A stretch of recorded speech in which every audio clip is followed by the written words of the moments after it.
रुकिए, इस वीडियो को मत स्क्रॉल कीजिए।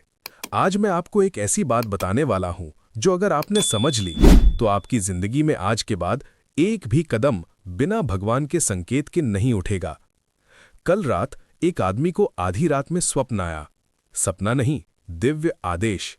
भगवान खुद प्रकट हुए और बोले, उठ और वहां जा जहां तुझे बुलाया जा रहा है।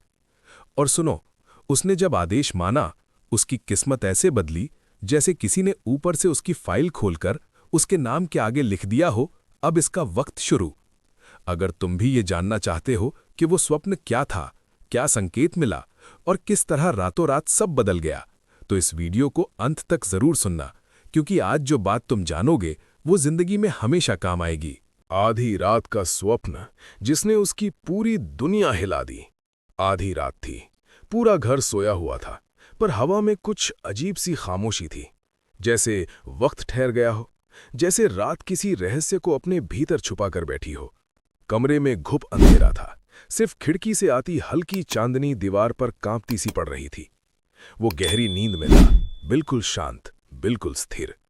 पर अचानक जाने कहां से एक फीकी सी रोशनी उसके चेहरे पर पड़ी। धीरे धीरे वो रोशनी तेज होने लगी, इतनी तेज कि अंधेरे को चीरते हुए सीधी उसके स्वप्न में उतर गई। और फिर उसने देखा कि वो किसी कमरे में नहीं, किसी जगह पर नहीं, बल्कि एक असीम शून्य में खड़ा है। एक गहरी चमकती हुई रोशनी उसके सामने आकार लेने लगी, जैसे कोई दिव्य सत्ता धीरे धीरे सामने आ रही हो। एक क्षण को उसका शरीर थरथराया, क्योंकि वो आकृति कोई साधारण आकृति नहीं थी। उसके सामने भगवान खड़े थे। उनकी आंखों में एक ऐसी शांति थी जो सीधे आत्मा को छू ले। उनके चेहरे पर न प्रकाश था, न अंधेरा, बस एक दिव्यता थी जिसकी ओर देखने भर से मन अपना भय भूल जाए। उसने चाहा कि कुछ बोले, पर आवाज गले में अटक गए। होंठ खुले, पर शब्द कहीं खो गए, जैसे चेतना ने अपने आप को रोक लिया हो। और तभी भगवान की आवाज गूंजी, धीमी पर इतनी गहरी कि सुनते ही दिल की धड़कन बदल जाए। सुबह होते ही वहां जाना, देर मत करना। बस इतना ही कहा गया। न जगह का नाम बताया, न दिशा, न वजह, सिर्फ एक आदेश, स्पष्ट, ठोस और अटल। वो स्तब्ध खड़ा भगवान की आंखों में देख रहा था। उन आंखों में दया थी, चेतावनी थी, और कहीं न कहीं एक ऐसी शक्ति थी जिससे इनकार करना असंभव था। धीरे धीरे वो रोशनी वापस अंधेरे में घुलने लगी, और वो आकृति धीरे धीरे दूर होती गई, जैसे किसी गहरे लोक में वापस लौट रही हो। और एक क्षण बाद सब खत्म। उसकी आंखें अचानक खुल गईं। एक झटके से वो उठ बैठा, सांसें तेज, माथा पसीने से भरा हुआ, दिल जैसे किसी ने जोर से पकड़ लिया हो। कमरा वही था, दीवारें वहीं, लेकिन हवा बदल चुकी थी। उसके शरीर से ऐसा लग रहा था जैसे अभी अभी किसी उजाले से बाहर निकला हो। उसका दिल धड़क रहा था, जैसे कोई अदृश्य शक्ति अभी भी उसके आसपास घूम रही हो। कुछ सेकंड तक वो बैठा रह गया। अंधेरा उसे देख रहा था। घड़ी 2:17 AM दिखा रही थी। वो घड़ी की सुई तक को घूरता रहा, क्योंकि उसे समझ नहीं आ रहा था कि जो अभी हुआ वो सपना था या संदेश। उसे सिर्फ एक चीज याद थी, भगवान का आदेश, सुबह होते ही वहां जाना, देर मत करना। पर कहां जाना है? कौन सी जगह? किस दिशा में? क्यों जाना है? क्या होने वाला है? इनमें से किसी भी प्रश्न का उत्तर उसके पास नहीं था, लेकिन एक घटना उसके मन में बिजली की तरह कौंधी। सपने में उसने एक आकृति के पीछे एक ऊंची पहाड़ी देखी थी, बस एक पल के लिए। धुंधली थी, पर थी। पर वो सपना था या संकेत? वो उठकर पानी पीने गया। हाथ कांप रहे थे, आंखें जैसे किसी और दुनिया को देखकर लौटी हों। वो खिड़की के पास जा खड़ा हुआ। रात की हवा सामान्य थी, पर उसकी आत्मा में हलचल मची हुई थी। अचानक एक आवाज भीतर से उठी। ये साधारण सपना नहीं था। और उसी क्षण उसे एहसास हुआ कि सुबह कोई सामान्य सुबह नहीं होगी। कुछ ऐसा होने वाला है जिसका एक एक कदम उसकी जिंदगी बदलने वाला है। कमरे में लौटकर वो लेटा, पर नींद उससे कोसों दूर थी। हर बार आंखें बंद होती, वही दिव्य प्रकाश, वही आवाज, वही पहाड़ी सामने आ जाती। धीरे धीरे उसकी सांसें सामान्य हुईं, लेकिन दिल की धड़कन अब भी आदेश को पकड़कर खड़ी थी। सुबह होने वाली थी, और उसे पता नहीं था कि वो जिस राह पर निकलने वाला है, वो राह उसके लिए तय की गई है या उसे चुना गया है। पर एक बात पक्की थी, उस आदेश को वो टाल नहीं सकता। न मन अनुमति देगा, न आत्मा। और यहीं से कथा की असली शुरुआत होती है। सपना खत्म, पर बेचैनी की शुरुआत। सुबह की हल्की रोशनी खिड़की से अंदर आ रही थी, लेकिन उसके लिए ये सुबह सुबह जैसी नहीं लग रही थी। नींद तो जैसे रात ही में छूट गई थी। सपना खत्म हुआ था, पर उसके भीतर उठी हलचल अब और भी तेज हो चुकी थी। वो पलंग पर बैठा हुआ बस एक ही बात घूर रहा था, भगवान का आदेश। सामान्य होते ही सबसे पहले वो बाहर आया। ठंडी हवा उसके चेहरे से टकराई, लेकिन ये ठंड अंदर की गर्म बेचैनी को कम नहीं कर पा रही थी। उसे ऐसा लग रहा था जैसे उसके आसपास कुछ बदल चुका है, जैसे हर पेड़, हर पत्ता, हर आवाज उसे ध्यान से देख रही हो। वो बरामदे की सीढ़ियों पर बैठ गया। आसमान धुंधले पीले रंग में रंग रहा था, लेकिन उसकी आंखें कहीं और ही देख रही थीं। सपने में दिखी वो ऊंची पहाड़ी, धुंधली पर स्पष्टता के साथ दिल पर अंकित। वो सोचता रहा, क्यों क्यों मैं, क्यों मेरी ही नींद में भगवान आए? कौन सी जगह, क्या होगा वहां, किस लिए बुलाया है? पर हर सवाल के बदले सिर्फ एक ही गूंज आती, वहां जाना है, देर मत करना। इस गूंज ने उसका सारा डर, सारी उलझन, सारी सोच बदलकर एक ही दिशा में खड़ा कर दिया। वो अंदर गया, हाथ मुंह धोया और आईने में खुद को देखा। पर आज आईने में उसका चेहरा वही नहीं था। आंखों में रात का उजाला अभी भी तैर रहा था, जैसे उसने कोई छुपा रहस्य देख लिया हो, जैसे कोई संदेश भीतर घुसकर उसे बदल रहा हो। उसका दिल धीमे धीमे एक निश्चितता पकड़ रहा था। उसे जाना है, किसी भी हाल में जाना है, चाहे जगह पता ना हो, चाहे रास्ता ना पता हो, चाहे मंजिल अंधेरी हो, लेकिन बुलावा साफ था। वो बाहर आया, अंगनाई में खड़े पेड़ों को देखा। अचानक एक तेज हवा का झोंका आया, ऐसा झोंका जो किसी साधारण सुबह में कभी नहीं आता। उस हवा में एक अजीब सी बात थी, जैसे किसी ने उसके कंधे को हल्के से छुआ हो और कहा हो, चल, सही दिशा में चल। उसने चारों तरफ देखा, लेकिन वहां कोई नहीं था, बस हवा और उसका आदेश। फिर उसके सामने एक छोटा सा दृश्य उभरा।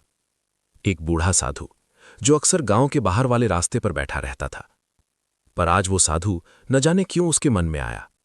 सपने में दिखी पहाड़ी की धुंधली आकृति भी उसी दिशा में थी। जैसे ही उसने इस दिशा के बारे में सोचा, दिल की धड़कन अचानक तेज हो गई, जैसे चेतना कह उठी हो, हां, यही रास्ता है। वो घर में गया, एक कपड़ा लिया, एक बोतल पानी, और बिना किसी को बताए गांव के उस रास्ते पर चल पड़ा जहां साधु मिलता था। रास्ते में चलते हुए उसे महसूस हुआ कि कदम खुद ब खुद किसी ताकत द्वारा खींचे जा रहे हैं। वो न तेज चल रहा था, न धीमी गति से, बस जैसे किसी ऊर्जा ने पकड़ लिया हो। पेड़ों की परछाइयां लंबी होने लगीं। सुबह का सूरज पूरी तरह नहीं निकला था, पर एक हल्की सुनहरी चमक हर ओर फैल रही थी। वो चलता जा रहा था, और उसके कदमों की आवाज भी उसे अलग लग रही थी, जैसे ये वही रास्ता हो जिसके लिए उसे जन्म से तैयार किया जा रहा हो। कुछ दूरी पर पहुंचकर वो रुका। साधु वहां नहीं था, उनका आसन खाली था, पर वही स्थान, वही पेड़ और वही पत्थर, सब उसे किसी अदृश्य संकेत की तरह बुला रहे थे। वो उस पत्थर पर बैठा, आंखें बंद की, और वही आवाज फिर गूंजी, भारी, शांत, पर आदेश भरी। तुम्हें जिस जगह जाना है, वो जगह तुम्हें स्वयं पुकारेगी। रास्ता मत ढूंढ, संकेतों को सुन। उसने आंखें खोली। अचानक उसकी नजर एक दिशा में अटक गई। एक पगडंडी, थोड़ी पुरानी, कुछ टूटी हुई, पर जैसे उसके लिए ही बनाई गई हो। दिल ने फिर कहा, यहीं, बस यहीं।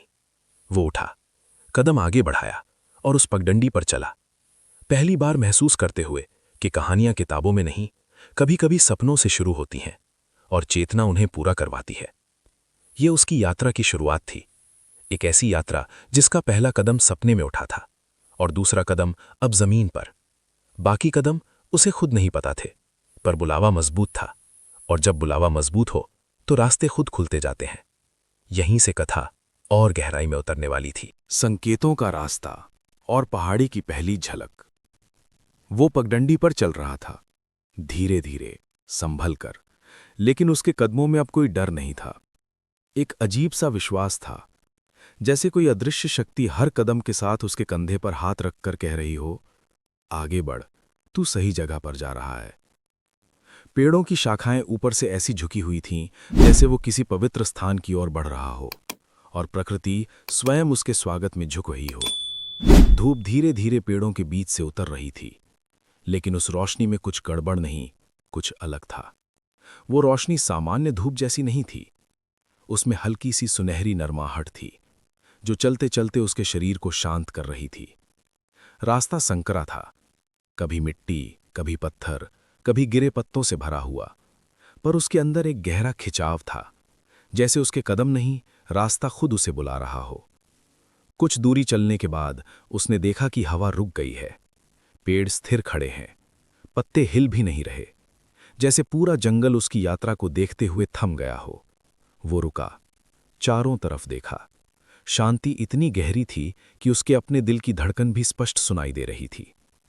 फिर अचानक कहीं दूर से एक घंटी की बहुत हल्की सी आवाज आई, धीमी, मधुर, जैसे किसी पुराने मंदिर की घंटी कई पहाड़ों की दूरी से आ रही हो।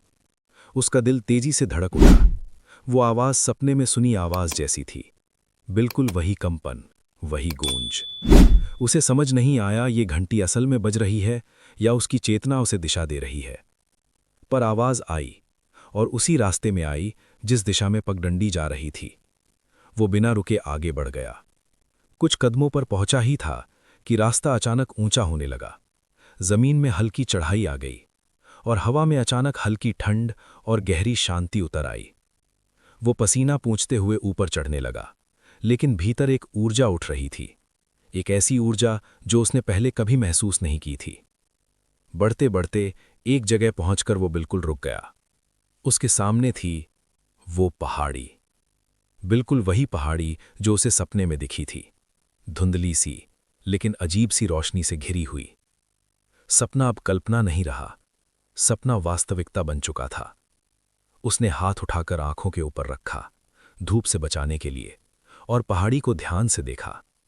पहाड़ी सामान्य लगती थी, लेकिन उसके बीच में एक जगह ऐसी थी जहां आज भी सूरज की रोशनी कुछ ज्यादा पवित्र प्रतीत हो रही थी। उसका दिल उसके सीने से बाहर आने को हो रहा था। उसके मन में सिर्फ एक सवाल, क्या ये वही जगह है जहां मुझे बुलाया गया था? वो कुछ कदम और आगे बढ़ा, पहाड़ी के बिल्कुल नीचे पहुंचकर खड़ा हो गया। हवा अब और भी शांत हो चुकी थी, जैसे किसी ने चारों तरफ अदृश्य घेरा खींचकर उसे इस स्थान के भीतर आने की अनुमति दे दी हो। धीरे धीरे उसने हाथ बढ़ाकर पहाड़ी की मिट्टी को छुआ। छूते ही उसके शरीर में एक झटका सा दौड़ गया, न बिजली न चोट, बस एक हल्का सा कंपन जो सीधा उसके दिल में उतर गया, जैसे कोई अदृश्य आवाज कह रही हो, हाँ, यही वो स्थान है। वो घुटनों के बल बैठ गया, मिट्टी को हाथ में लेकर महसूस किया, और उसी क्षण उसकी आंखों के सामने फिर एक धुंधला प्रकाश चमका, सपने वाला वही प्रकाश। कुछ क्षण के लिए उसे लगा कि भगवान अभी सामने खड़े हो जाएंगे। उसने दोनों आंखें बंद की, गहरी सांस ली, और फिर बहुत अलग, बहुत कोमल, बहुत गहरी आवाज उसके भीतर गूंजी, यात्रा अभी शुरू हुई है, जो खोज रहा है वो आगे मिलेगा। उसका दिल शांत हुआ, पर कदम बेचैन हो गए। अब वो लौट नहीं सकता था, उसका रास्ता निश्चिंतता से तय हो चुका था। वो खड़ा हुआ, पहाड़ी की ओर देखा और मन ही मन बोला, मुझे पता नहीं ऊपर क्या है, पर मुझे पता है कि बुलावा यहीं तक सीमित नहीं है। और फिर धीरे धीरे गहरी सांस लेकर पहाड़ी पर चढ़ना शुरू किया। हर कदम उसकी नियति के और करीब ले जा रहा था। हर पत्थर, हर पेड़, हर हवा का झोंका जैसे उसे पहचान कर देख रहा था। कभी कभी जीवन में कथा नहीं बनती, कथा घटती है, और इस क्षण में उसे जीवन का यही सत्य समझ आ रहा था।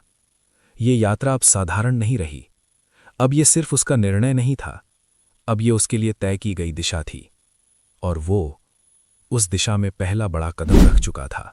पहाड़ी के शिखर पर छुपा सत्य और भीतर उठी पहली दिव्य लहर। पहाड़ी पर पहला कदम रखते ही उसे लगा मानो जमीन ने उसे पहचान लिया हो, जैसे उसने पहले भी ये मार्ग तय किया हो, जैसे कोई पुरानी स्मृति इस मिट्टी में दबी हो जो आज फिर से जाग उठी हो। पत्थर ठंडे थे, पर उसके पैरों में वो ठंड नहीं उतर रही थी। इसके बजाय एक गर्माहट, एक ऊर्जा, एक धड़कन जैसी अनुभूति उसके तलवों से ऊपर चढ़ती जा रही थी। चढ़ाई कठिन थी, लेकिन उसके कदम हल्के लग रहे थे, मानो कोई उसे ऊपर की ओर धकेल रहा हो। कभी टूटे पत्थर, कभी ढलान, कभी कांटे, पर हर मुश्किल के बीच एक अदृश्य सुरक्षा थी जो उसे गिरने नहीं दे रही थी। जैसे जैसे वो ऊपर बढ़ रहा था, जंगल की आवाजें कम होती जा रही थीं। पक्षियों की चहचहाहट धीरे धीरे शांत हो गई। हवा का बहाव धीरे धीरे रुक गया। पेड़ों की शाखाएं धीरे धीरे स्थिर हो गईं। और अचानक एक क्षण आता है जब पूरा वातावरण पूर्ण मौन में बदल जाता है। वो रुक जाता है, पीछे मुड़कर देखता है। नीचे फैला जंगल स्वर्णिम धूप में डूबा हुआ, पर उसे दूर लगता है, बहुत दूर, जैसे वो किसी दूसरी दुनिया में खड़ा हो। फिर वो आगे बढ़ता है, कुछ कदम और फिर एक मोड़ पर पहुंचते ही उसकी सांस थम जाती है।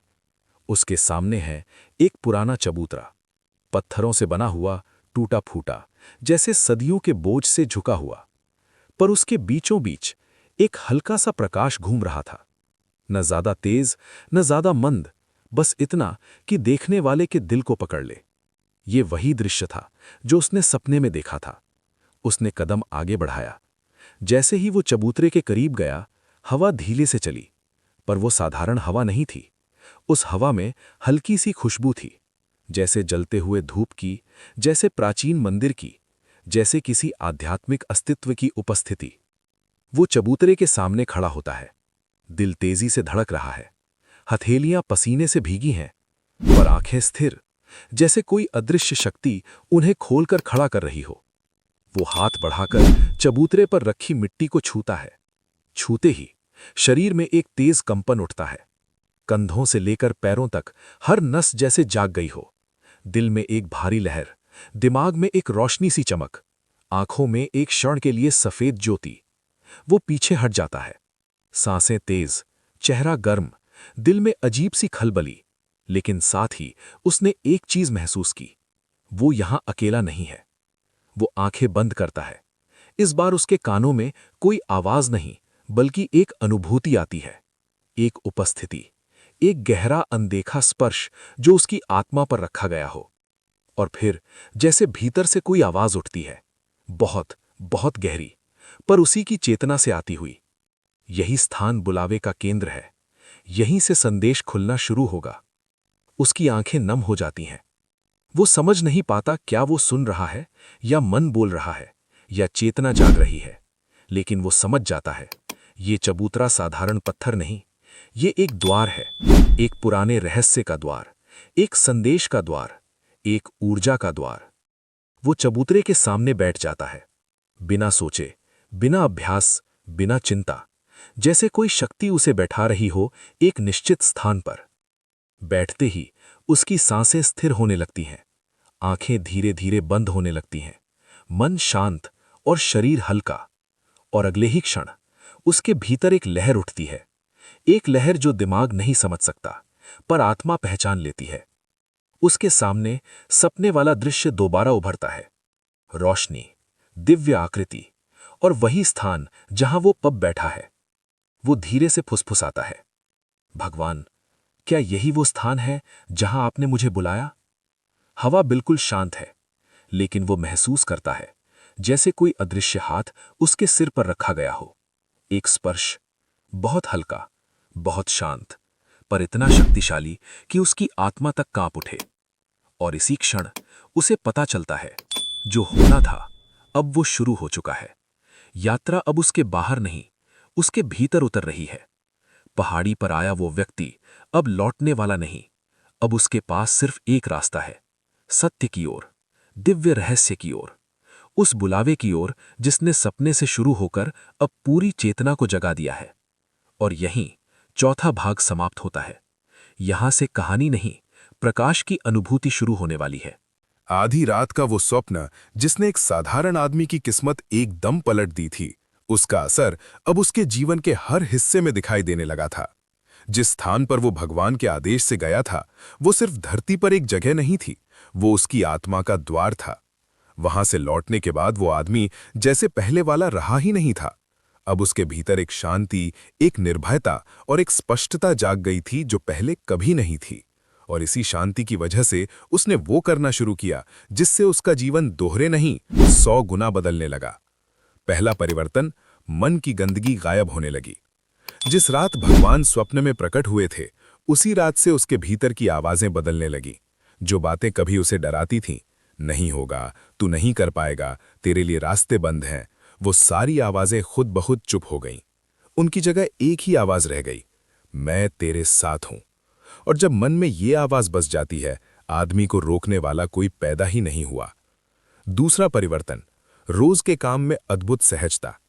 जिस काम को वो पहले भारी समझता था, जिसे करते हुए बार बार रुक जाता था, अब वही काम उसके हाथों में कंचे की तरह हल्का हो गया। लोग हैरान होने लगे, ये वही आदमी है, इसमें इतनी आत्मा कहां से आ गई? लेकिन वो जानता था, ये उसकी शक्ति नहीं, उस रात मिले दिव्य आदेश का परिणाम है। तीसरा परिवर्तन, हर रास्ते में संकेत मिलने लगे। अब उसे हर छोटी सी बात में भगवान का इशारा दिखने लगा। कभी किसी अजनबी की बात, कभी अचानक मिला कोई वाक्य, कभी किसी किताब का पन्ना, कभी किसी स्थान पर चलते चलते मिली हवा तक, सब कुछ जैसे उसी के लिए भेजा गया संदेश हो। और जब इंसान सुनने लगता है तो ब्रह्मांड बोलना शुरू कर देता है। चौथा परिवर्तन, उसके जीवन में धन, अवसर और लोग बदलने लगे। मालूम होता था जैसे कोई अदृश्य शक्ति उसके रास्ते से पत्थर हटा रही है। जहां पहले रुकावट थी, वहीं अब रास्ता खुलने लगता। जिन लोगों ने उसे कभी ताने मारे थे, वही लोग उसे देखकर कहते, भाई तेरे में कोई अलग चमक आ गई है। और ये चमक किसी क्रीम या कपड़े से नहीं आई थी, ये आई थी उस स्वप्न से। पांचवा परिवर्तन, अब वो सिर्फ इंसान नहीं, एक संदेश बन गया। धीरे धीरे वो समझ गया, उसे स्वप्न में बुलाया इसलिए था क्योंकि भगवान चाहते थे कि वो दुनिया को कुछ बताए कि स्वप्न केवल आंखों का खेल नहीं होते। कुछ स्वप्न आत्मा को हिलाकर रख देते हैं, और ये वही वाला स्वप्न था। अब वो जहां भी जाता, लोग उससे एक ही सवाल पूछते, भाई तू बदल कैसे गया? और वो मुस्कुराकर सिर्फ इतना कहता, जिस दिन मैंने आदेश को माना, उसी दिन किस्मत ने हार मान ली। अंतिम संदेश, डे 4 की पूरी कथा का चरम। कहानी यहां खत्म नहीं होती, क्योंकि अब उसकी जिंदगी कहानी नहीं, एक यात्रा बन गई थी। अब वो हर नई सुबह अपने कमरे की खिड़की खोलता, आंखें बंद करता और बस एक ही बात दोहराता, हे भगवान, जिस दिशा में आपने भेजना है, मैं चलने को तैयार हूं। और जैसे ही वो ये बोलता, अंदर से एक शांति उठती जो कहती, डर मत, तेरी राह अभी और चमकेगी।